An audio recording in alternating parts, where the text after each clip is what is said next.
Oke, mulai. 1, 2, 3. Assalamualaikum warahmatullahi wabarakatuh. Selamat malam. Yang terhormat Ibu Ruli Anissa STMT selaku dosen pengampu mata kuliah Medpen kelas C. Sebelumnya izinkan kami memperkenalkan diri. Kami dari kelompok Medpen kelompok 2 yang beranggotakan saya Ahmad Rolis Effendi. Saya Mubedron dengan NIM akhir 146. Saya Alif Nur Anggraini, NIM 171.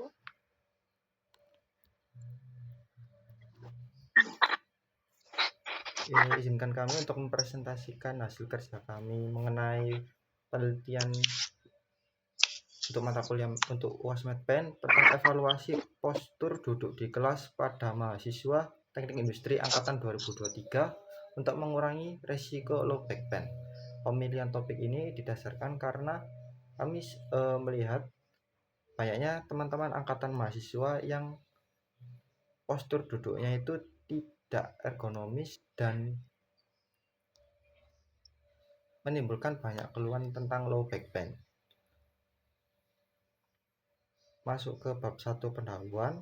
Nah, jadi latar belakang kami itu yang paragraf pertama membahas tentang aktivitas belajar mahasiswa kebanyakan didominasi oleh posisi duduk selama berjam-jam setiap hari. Nah, jadi penyebab umumnya dari mahasiswa itu seperti apa? Kemudian di paragraf 2 kami menambahkan teori yang berkaitan dengan kaitan ergonomi dengan low back pain. Nah, ketika seseorang itu mengalami low back pain, dapat dinyatakan bahwa dia itu sedang nyeri punggung bagian belakang, ditandai dengan ciri-ciri otot yang tegang maupun rasa kaku yang terdapat di punggung bagian bawah dengan atau tanpa nyeri pada kaki. Kemudian untuk di paragraf 3 kami menjelaskan ini objek penelitiannya itu apa. Jadi di sini adalah mahasiswa Teknik Industri angkatan 2023 Universitas Trunojoyo Madura. Nah, di sini kami jelaskan juga beban yang dijalani oleh mahasiswa Teknik Industri angkatan 23 itu seperti apa. Yakni duduk selama berjam-jam, beberapa jam dalam satu hari, itu baik selama di kelas dalam pembelajaran biasa ataupun di dalam praktikum. Nah, selama observasi kami, jadi ini kami melakukan observasi secara sederhana, menunjukkan bahwa postur duduk mahasiswa kurang ergonomis sehingga dapat menyebabkan low back pain. Nah, kemudian di paragraf 4 kami menyebutkan bahwa jika adanya keluhan otot akan menyebabkan mahasiswa merasa tidak nyaman dan tidak fokus dalam kegiatan pembelajaran. Nah, tujuan penelitian itu seperti apa? Jadi penelitian ini digunakan untuk memberikan evaluasi dan usulan perbaikan terhadap posisi duduk mahasiswa TI angkatan 23 di ruang pembelajaran.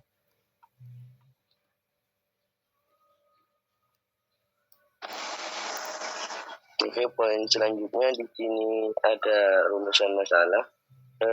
Di mana rumusan masalah sendiri di sini ada yang pertama di sini kita memikirkan seberapa besar tingkat risiko low back pada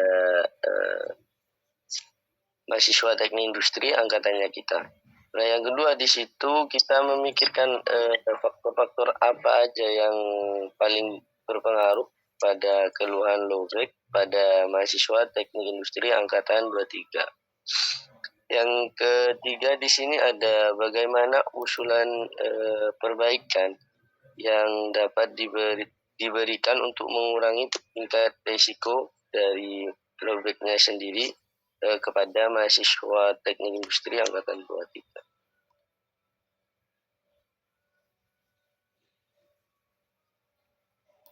Kemudian dilanjut dengan tujuan dan manfaat dari penelitian yang kita lakukan.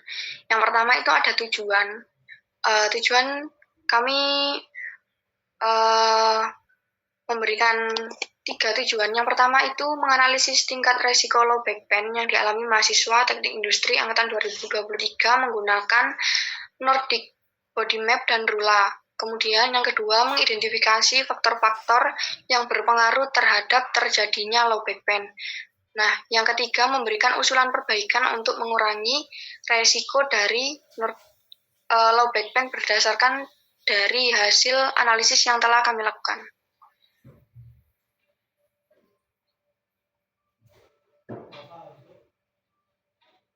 Next.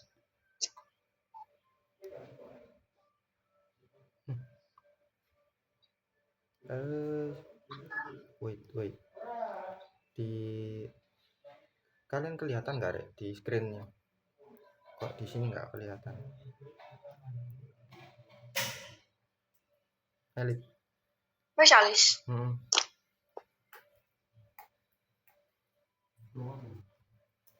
Ustaz dorong, Lis.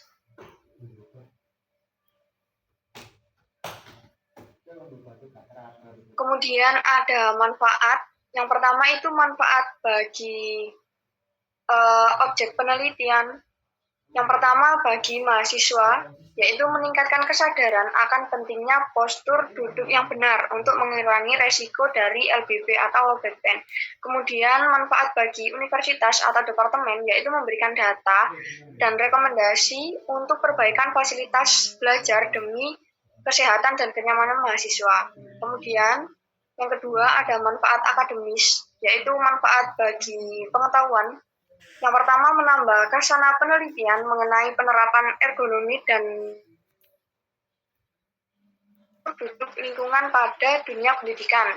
Yang kedua, dapat menjadi referensi bagi peneliti selanjutnya yang ingin melakukan penelitian dengan topik yang sama atau objek yang berbeda. Oke, selanjutnya ada batasan masalah. Nah, beberapa batasan masalah yang kami tetapkan di penelitian ini yakni ada 3. Yang pertama, penilaian risiko postur hanya berfokus pada aktivitas duduk di kelas, tidak termasuk aktivitas di luar kelas. Jadi ini batasan kami yang pertama, ini hanya mencakup yang aktivitas di dalam kelas saja. Kemudian penelitian tidak membahas aspek medis atau penanganan klinis dari LBP, jadi hanya sebatas rekomendasi atau usulan. Kemudian yang ketiga, usulan perbaikan yang diberikan bersifat rekomendasi dan tidak sampai pada tahap pembuatan prototipe. Nah, berdasarkan usulan yang kami sampaikan nantinya, itu tidak ada prototipe atau desain dari tempat duduk yang ada di kelas. Jadi hanya sebatas rekomendasi postur duduk saja.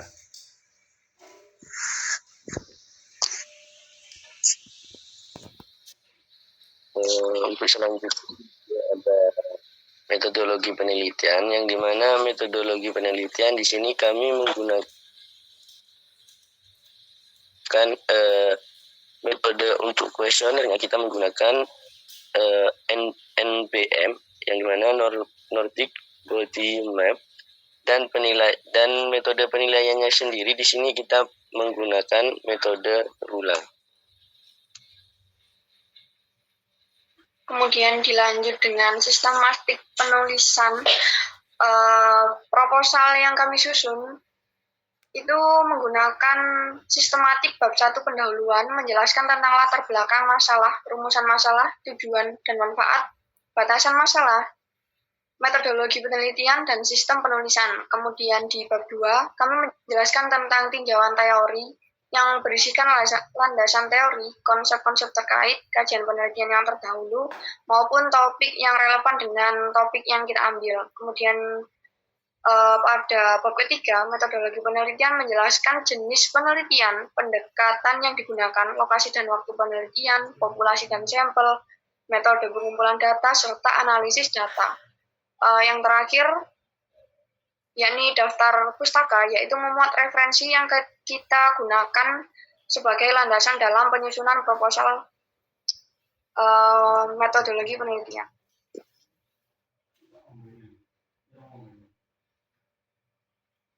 Oke.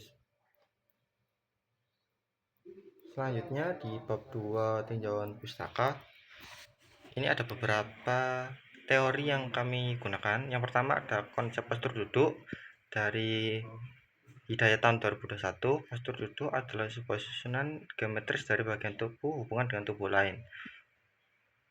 Nah, di sini postur tubuh memiliki kalau menjaga postur tubuh itu memiliki banyak manfaat. Yang pertama, fungsi tangan, energi, kemudian keseimbangan dan mencegah cedera. Kemudian menurut Kurnia Wijaya et al. Tahun 2021, itu konsep umum dari postur tubuh yaitu mengacu pada sebuah pengangkatan tubuh keseluruhan pada sikap tubuh termasuk dengan posisi lengan dan tungkai. Nah, ini adalah ilustrasi dari postur duduknya menurut Kurnia Wijaya.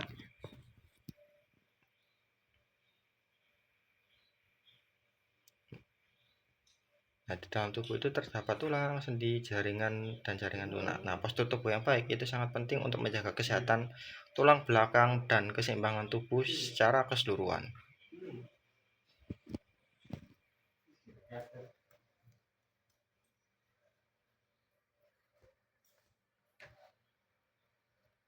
Untuk selanjutnya di sini ada low back pain yang dimana kalau menurut Bastian et al.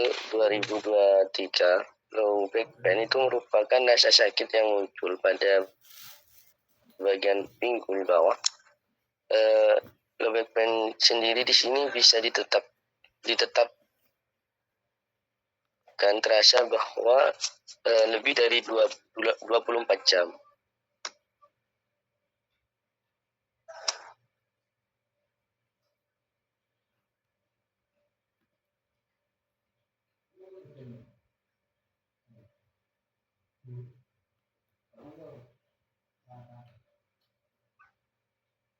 Kemudian dilanjut dengan ergonomi dalam lingkungan belajar. Nah, kita kan topik yang kita angkat yaitu mengenai kelelahan duduk pada mahasiswa teknik industri di kelas. Nah, kita membahas ergonomi dalam lingkungan belajar. Nah, kelas merupakan tempat untuk mahasiswa melakukan pembelajaran, bekerja, atau berkreasi. Dari beberapa penelitian ditemukan bahwa kelas agar mendapatkan aspek kenyamanan dan keindahan memerlukan kajian ergonomi antara lain yaitu tentang kenyamanan, keindahan, terdapat juga beberapa kenyamanan psikis, kenyamanan fisik. Kenyamanan psikis merupakan kenyamanan yang dimiliki oleh jiwa, yaitu terasa gembira, tenang. Kemudian kenyamanan fisik yang bisa diukur, misal itu seperti visual, kemudian auditor, kemudian thermal. Kenyamanan fisik di sini juga dalam mengatasi hal tersebut memerlukan kajian kaidah ergonomi yang bisa dimanfaatkan untuk mendesain ruangan belajar sebagai usaha menciptakan lingkungan pembelajaran yang kondusif. Sudah.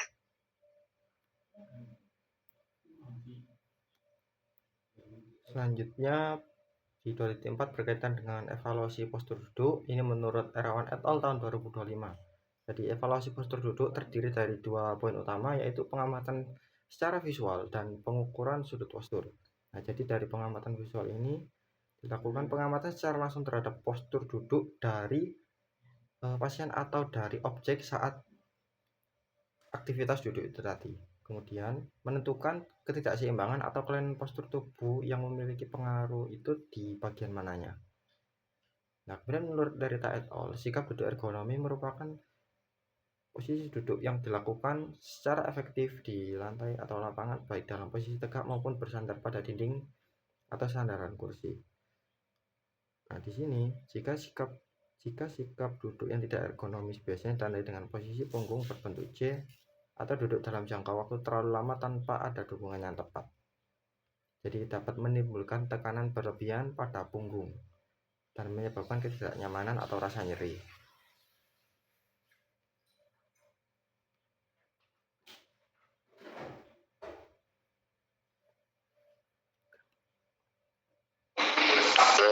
Untuk di 2.5 di sini ada rekomendasi ergonomi yang dimana menurut Huta Barat 2021, tempat duduk yang digunakan oleh seseorang ketika melakukan pekerjaan seharusnya itu memungkinkan penggunaannya untuk berbagai varian perubahan posisi tubuh. Jadi tempat duduk yang digunakan oleh pengguna seharusnya itu disesuaikan dengan antropometri penggunaannya. Di sini ada ilustrasinya, penduduk, rekomendasi ergonominya dari postur tubuh. Jadi perancangan produk harus mempertimbangkan data antropometri dari populasi target, bisa memastikan bahwasannya setidaknya 90 sampai 95% pengguna dapat menggunakan produk tersebut dengan nyaman dan efektif.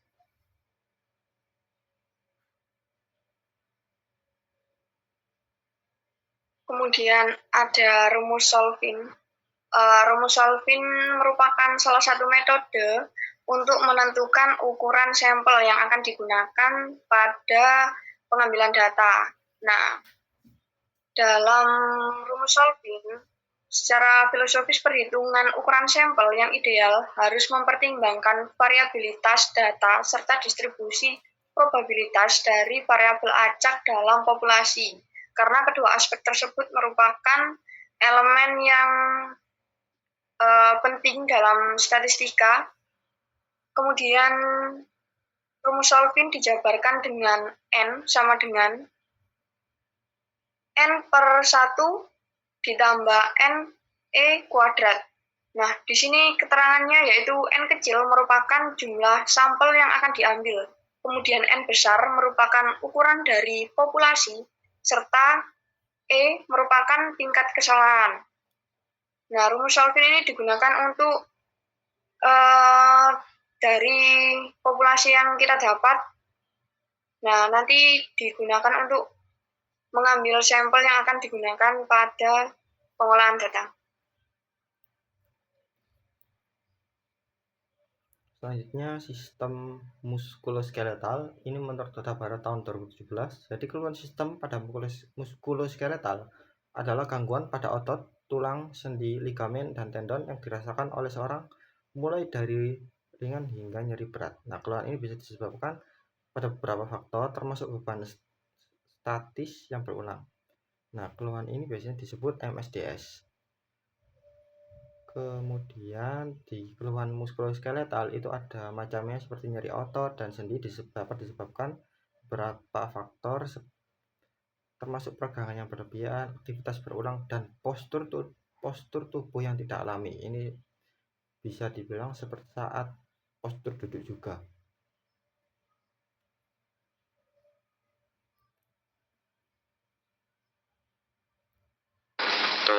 Untuk selanjutnya di sini ada metode yang kita ambil yaitu RULA.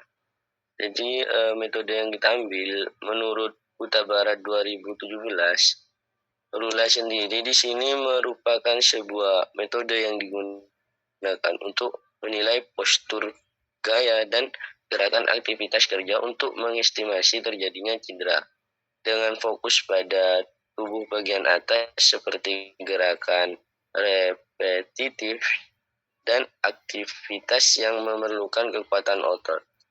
Nah, untuk penilaian penggunaan metode RULA sendiri di sini dilakukan secara sistematis dan cepat untuk menghindari resiko dengan menunjukkan bagian anggota tubuh yang mengalami gangguan tersebut. Analisis biasanya dilakukan sebelum terjadinya cedera atau setelah mengalami cedera untuk bisa mengetahui bahwasanya rekomendasi postur yang diberikan akan dapat menurunkan risiko cedera.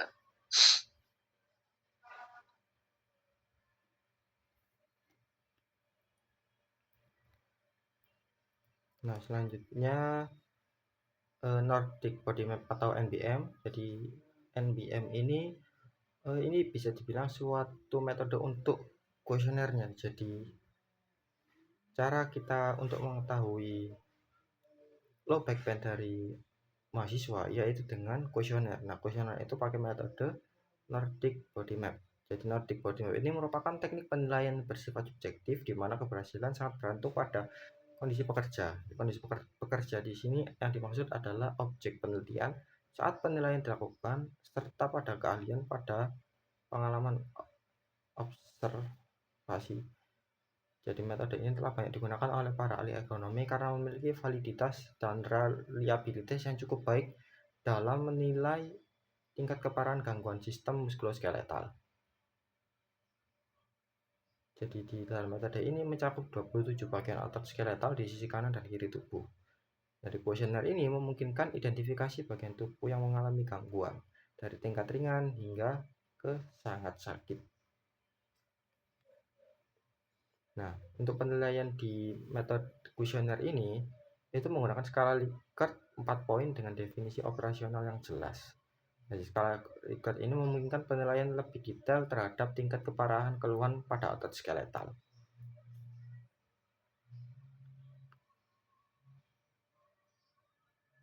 Selanjutnya ada penentuan sampel. Menurut Justeiner 2024, penelitian kuantitatif sampel yang baik adalah sampel yang benar-benar bisa mewakili dari anggota populasi. Biasanya tingkat kepercayaan yang ditetapkan atau dipertimbangkan sejauh mana ketersediaan sumber daya seperti waktu, tenaga, dan biaya. Semakin tinggi tingkat kepercayaan yang diinginkan, maka jumlah sampel yang diperlukan juga semakin banyak. Kemudian beberapa panduan jumlah sampel yang umum digunakan dalam penelitian kuantitatif. Yang pertama yaitu jumlah sampel yang ideal, biasanya berkisar antara 30 sampai dengan 500 orang. Yang kedua, jika sampel dikelompokkan dalam kategori tertentu seperti jenis kelamin, pekerjaan, dan lain-lain, maka tiap kategori minimal terdiri dari 30 orang. Yang ketiga, dalam penelitian yang menggunakan analisis multivariat seperti korelasi atau regresi berganda, jumlah sampel paling sedikit harus 10 kali lebih banyak dari variabel yang dianalisis. Yang keempat, untuk penelitian eksperimen sederhana yang melibatkan kelompok eksperimen dan kelompok kontrol, masing-masing kelompok minimal terdiri dari 10 sampai 20 orang.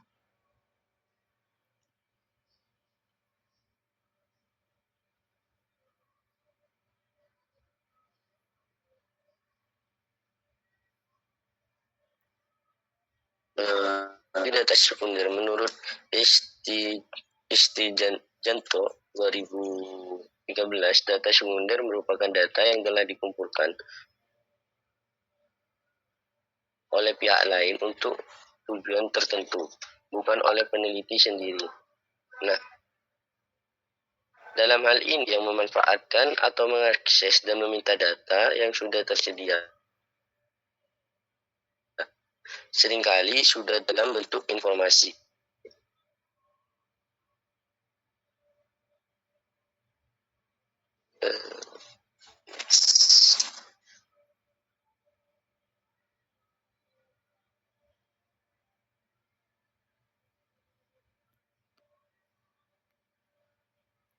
Oke, selanjutnya data primer. Nah, menurut Istijanto tahun 2013, data primer merupakan kebalikan dari data sekunder. Jadi data sekunder itu kan memanfaatkan, bisa dibilang memanfaatkan data yang sudah ada, sedangkan data primer berarti utama, asli atau langsung dari sumbernya. Jadi data primer adalah data yang dikumpulkan secara langsung oleh peneliti sendiri dengan tujuan yang spesifik untuk menjawab permasalahan dalam penelitiannya. Jadi data ini belum tersedia sebelumnya karena belum ada penelitian jenis atau data yang ada sudah tidak relevan. Jadi ini mengambil data secara langsung.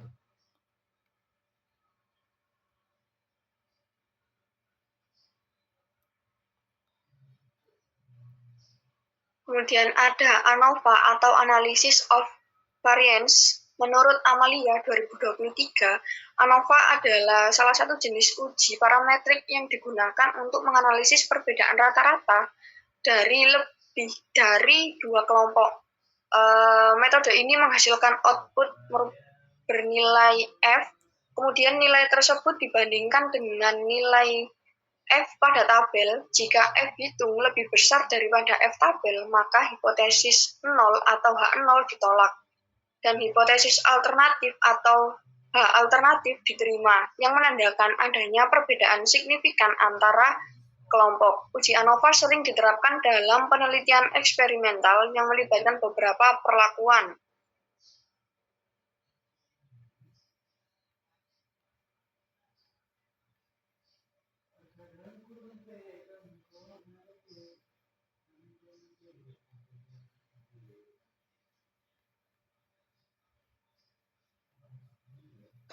Selanjutnya di sini ada korelasi. Nah, menurut Soharyat 2022, uji korelasi atau uji hubungan itu digunakan untuk mengetahui apakah terdapat hubungan antara dua variabel serta seberapa kuat dan ke arah mana hubungan tersebut berlangsung, yang dinyatakan melalui koefisien korelasi dalam kurung R. Salah satu jenis uji korelasi yang sering digunakan adalah Pearson Product Moment atau yang dikenal sebagai uji R. Nah, dalam uji korelasi sendiri di sini ada beberapa pengambilan keputusannya. Di situ ada satu, melihat nilai signifikasi yang terbagi dari 2 poin lagi, yang A di sini jika nilai signifikansi lebih besar dari 0,05 maka bisa dikatakan data berkorelasi. Nah, yang B, jika nilai signifikansi lebih kecil dari 0,05 maka data tidak berkorelasi. Yang kedua di sini ada melihat pedoman derajat hubungnya.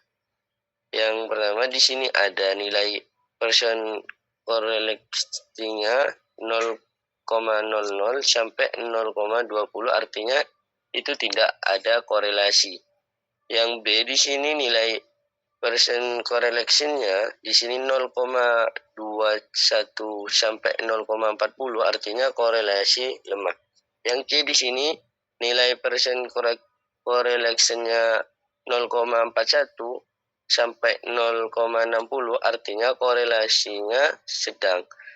D di sini nilai Pearson korelasinya 0,61 sampai 0,80, artinya korelasinya kuat. Yang E, yang terakhir di sini nilai Pearson correlation-nya 0,81 sampai 1,00, artinya korelasi sempurna.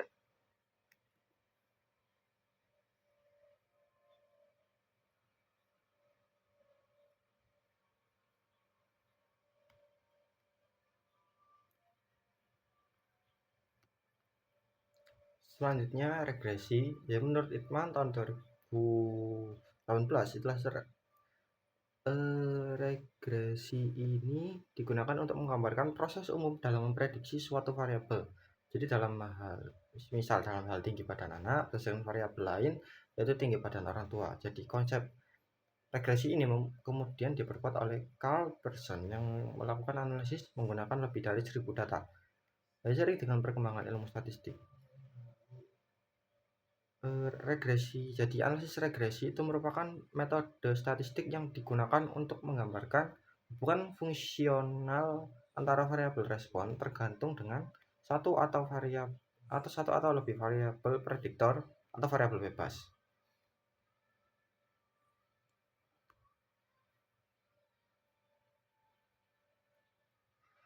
Selanjutnya ada probability sampling. Menurut Yanti 2024, probability sampling adalah metode pengambilan sampel yang memberikan setiap anggota populasi peluang yang sama untuk terpilih menjadi sampel. Teknik probability sampling atau yang dikenal dengan teknik sampling probabilitas melibatkan pengambilan sampel secara acak yang cocok digunakan ketika jumlah dari anggota populasi telah diketahui, probability sampling atau pengambilan sampel probabilitas melibatkan pemilihan sampel secara acak, memastikan setiap anggota populasi memiliki kesempatan yang sama untuk terpilih. Hal ini memungkinkan peneliti untuk membuat generalisasi yang lebih kuat karena sampel yang dihasilkan diharap lebih bisa representatif atau mewakili dari jumlah populasi.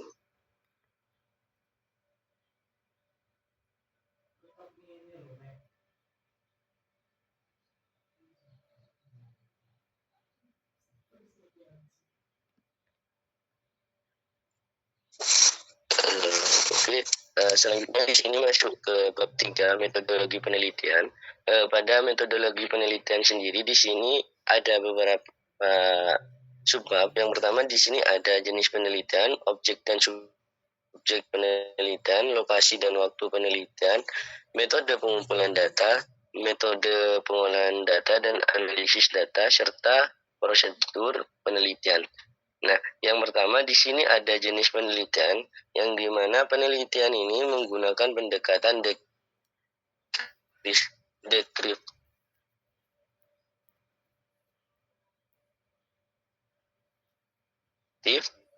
kuantan ini bertujuan untuk mengukur tingkat risiko low backbend dan mengevaluasi postur duduk mahasiswa secara numerik. Metode deskriptif digunakan sendiri di sini untuk menggambarkan secara sistematis fakta dan karakteristik populasi atau area tertentu.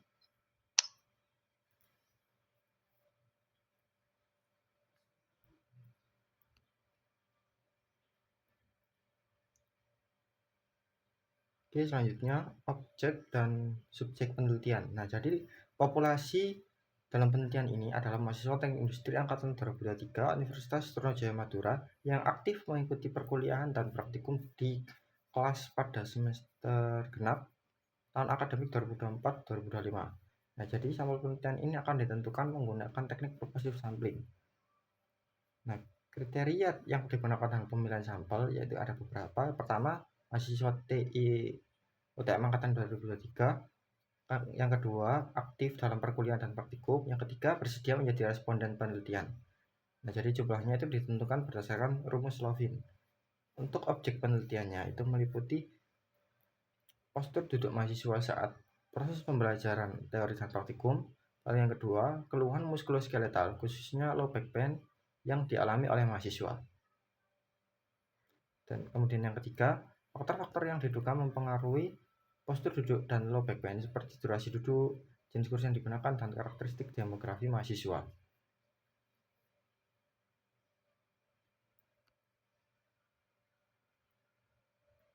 Baik, selanjutnya adalah lokasi dan waktu penelitian. Penelitian dilakukan di ruang kelas RKBF Fakultas Teknik. Untuk waktu pelaksanaan diperkirakan berlangsung 2 bulan, dimulai pada bulan Juli hingga Agustus 2025 dengan rincian kegiatan. Yang pertama, untuk bulan pertama itu ada studi literatur, kemudian pengajuan proposal. Dilanjut dengan bulan kedua, pengurusan izin dan persiapan instrumen. Kemudian di bulan ketiga, yakni tahap pengumpulan data, meliputi penyebaran kuesioner NPM, observasi rula, dan pengumpulan data sekunder. Dilanjut di bulan keempat, yaitu pengolahan dan analisis data. Yang pertama, pengolahan data, analisis data deskriptif dan inferensial, kemudian perumusan rekomendasi dan hasil perumusan rekomendasi, kemudian kesimpulan dan saran, dilanjut dengan penulisan laporan.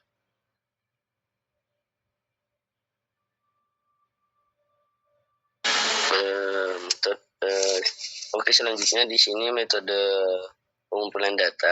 Pengumpulan data dalam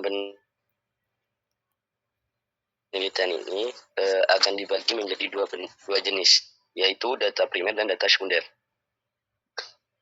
Yang pertama di sini ada data primer, yang dimana data primer sendiri sini data yang dikumpulkan secara langsung dari responden atau objek penelitian. Metode pengumpulan data primer yang akan digunakan di sini meliputi yang pertama, kuesioner ini digunakan untuk mengidentifikasi dan mengukur tingkat keluhan muskuloskeletal yang terdiri dari nyeri, pegal, kesemutan, dan lain-lain pada bagian tubuh termasuk punggung bawah. Responden akan diminta untuk menandai bagian tubuh yang mengalami keluhan dan memberikan skala intensitas keluhan. Nah, prosedurnya di sini kuesioner NBM akan disebarkan kepada sampel mahasiswa. Setelah mendapatkan persetujuan, mahasiswa akan diinstruksikan untuk mengisi kuesioner berdasarkan keluhan yang mereka rasakan selama atau setelah aktivitas belajar dengan posisi duduk. Yang kedua, di sini pengamatan dan penilaian postur dengan metode Rula. Metode Rula sendiri di sini digunakan untuk menilai risiko gangguan muskuloskeletal yang terkait dengan postur kerja, khususnya pada anggota tubuh bagian atas leher, punggung, dan kaki. Rula sendiri di sini menghasilkan skor risiko yang mengidentifikasi tingkat urgensi untuk intervensi. Untuk prosedurnya di sini observasi langsung. Penelitian akan mengamati postur duduk mahasiswa secara langsung saat mereka melakukan kegiatan di kelas maupun di laboratorium. Yang kedua di sini ada pengambilan foto atau video untuk akurasi penilaian. Peneliti akan mengambil foto dan video dari berbagai sudut jika diperlukan. Jadi ada menggunakan alat bantu seperti goniometer digital atau aplikasi pengukur sudut pada gambar atau video untuk mendapatkan data sudut sendi yang presisi. Jika Rula tidak bisa dihitung hanya dengan observasi. Nah, yang terakhir di sini perhitungan skor Rula. Data postur yang terkumpul, sudut leher, punggung, lengan, dan pergelangan tangan dan kaki serta posisi bahu akan dimasukkan ke dalam worksheet Rula untuk mendapatkan skor akhir dan level tindakan. Yang ketiga di sini ada wawancara. Di sini opsional tapi direkomendasikan. Karena untuk mendapatkan data yang asli itu sering atau lebih baik menggunakan wawancara. Jadi wawancara terstruktur atau seni terstruktur dapat dilakukan kepada beberapa perwakilan mahasiswa atau staf terkait untuk mendapatkan informasi kualitatif mengenai kebiasaan duduk, jenis kursi yang sering digunakan, persepsi kenyamanan, dan faktor lain yang mungkin belum tercover di kuesioner. Prosedurnya di sini wawancara akan dilakukan secara langsung atau daring dengan panduan pertanyaan yang telah disiapkan. Yang B, di sini ada data sekunder. Data sekunder adalah data yang diperoleh dari sumber yang sudah ada. Jadi pengumpulan data sekunder di sini meliputi studi dokumentasi yang dimana mengumpulkan data terkait jumlah mahasiswa angkatan 2023 dan jadwal perkuliahan, denah kelas atau praktikum, dan spesifikasi fasilitas kursi dan meja yang tersedia. Untuk prosedurnya di sini data akan diperoleh dari bagian akademik, Departemen Teknik Industri, dan observasi langsung fasilitas di kampus. Jadi di sini ada gambaran tabel. Di situ ada variabel peneliti, definisi konseptual, definisi operasional, indikator, skala pengukuran, metode pengumpulannya. Jadi di situ ada keluhan LBP yang dimana definisi konseptualnya rasa sakit atau tidak nyaman pada punggung bagian bawah. Yang kedua di sini ada definisi operasional. Responden melaporkan adanya keluhan nyeri, pegal atau kaku pada area punggung bawah yang diisi pada kuesioner Nordic Body Map dengan skala intensitas 0 sampai 4. Nah, indikatornya di sini keberadaan keluhan, lokasi, intensitas keluhan. Skala pengukurannya di sini orang kuesioner NBM.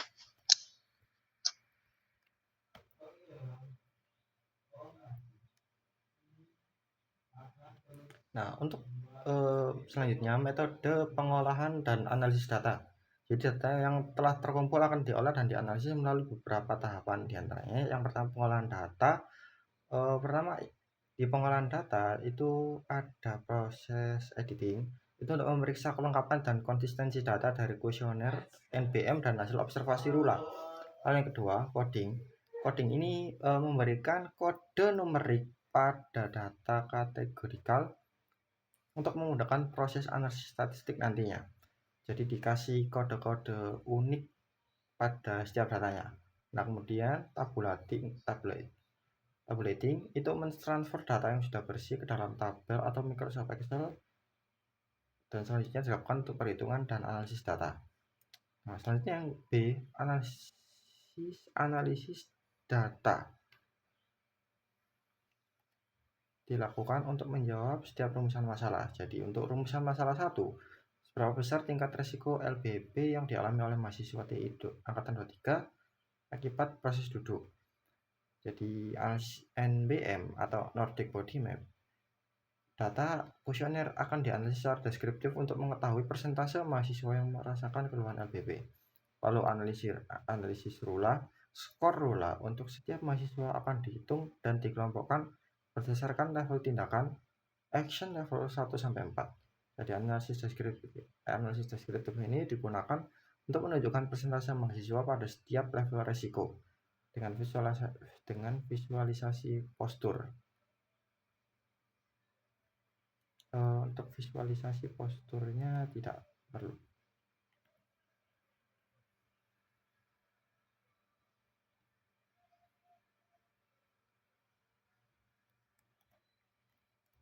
Nah, untuk yang kedua, untuk rumusan masalah kedua, faktor-faktor apa saja yang paling berpengaruh terhadap LBP pada mahasiswa TI angkatan 23.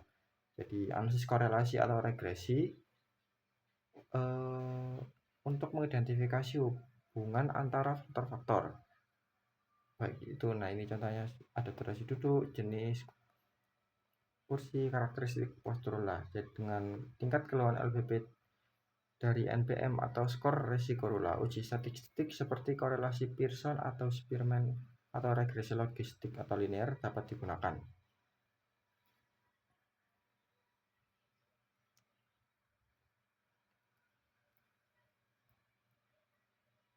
Kemudian selanjutnya ada uji beda. Nah, uji beda ini pada data kategorikal. Nah, jika ada perbedaan signifikan antara kelompok, misalkan mahasiswa yang menggunakan kursi A versus kursi B, karena di kelas itu kan ada kursi yang bentuknya beda-beda, ada yang empuk, ada yang dari kayu juga. Jadi misalnya mahasiswa yang menggunakan kursi A versus kursi B, itu uji T independen atau ANOVA dapat digunakan untuk membandingkan rata-rata skor LBP atau Rula di antara kelompok tersebut. Selanjutnya ada analisis deskriptif lanjutan, itu mengelompokkan data keluhan LBP dan postur Rula berdasarkan karakteristik faktor-faktor, misalnya berapa persen keluhan LBP pada mahasiswa yang duduk lebih dari 4 jam per hari. Lalu untuk rumusan masalah yang ketiga, itu bagaimana usulan perbaikan yang dapat diberikan untuk mengurangi LBP pada mahasiswa teknik industri angkatan 23. Dari sintesis hasil analisis, usulan perbaikan akan dirumuskan berdasarkan temuan dari analisis NBM dan Rula. Lalu integrasi prinsip ergonomi, jadi hasil analisis akan disintesis dengan prinsip-prinsip ergonomi yang relevan seperti yang dibahas di bab 2 untuk merancang rekomendasi yang praktis dan efektif. Nah, rekomendasi itu mencakup aspek-aspek seperti modifikasi postur duduk. Jadi tidak ada desain kursi. Kemudian modifikasi postur duduk, durasi istirahat, atau peningkatan kesadaran ergonomi. Selanjutnya, software analisis proses pengolahan data dan analisis akan dibantu menggunakan perangkat lunak seperti SPSS dan Microsoft Excel.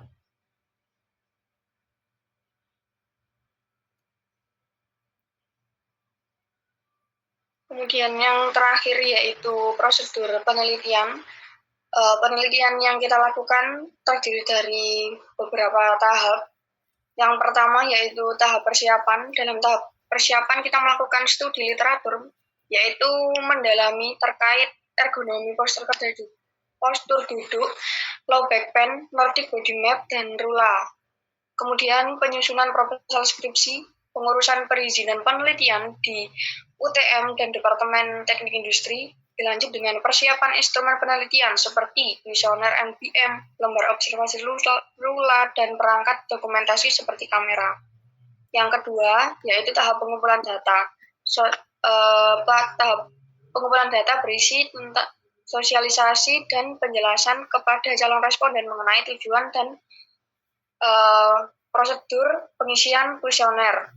Yang kedua, yaitu penyebaran kuesioner NBM kepada sampel mahasiswa. Yang ketiga, pelaksanaan observasi dan pengambilan data postur duduk mahasiswa menggunakan metode rula di ruang kelas atau ruang praktikum.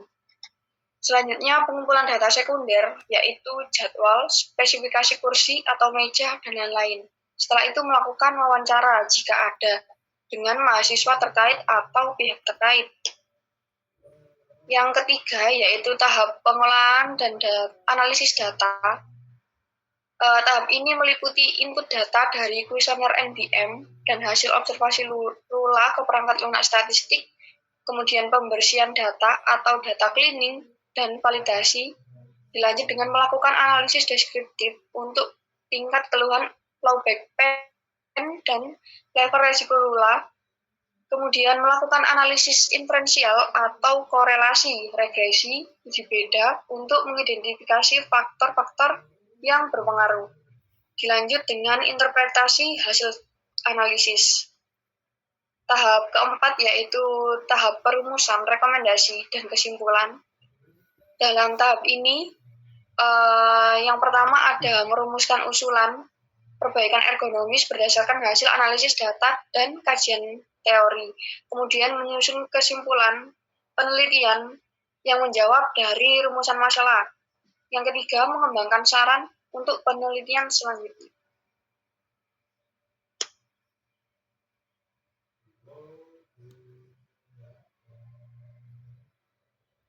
Oke, baik. Itulah presentasi dari kelompok 2 Medpen tentang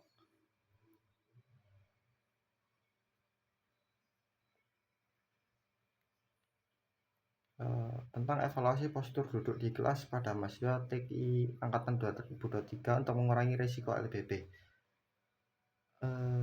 Kurang lebihnya kami mohon maaf. Guru yang kami hormati, kami akhiri. Wassalamualaikum warahmatullahi wabarakatuh.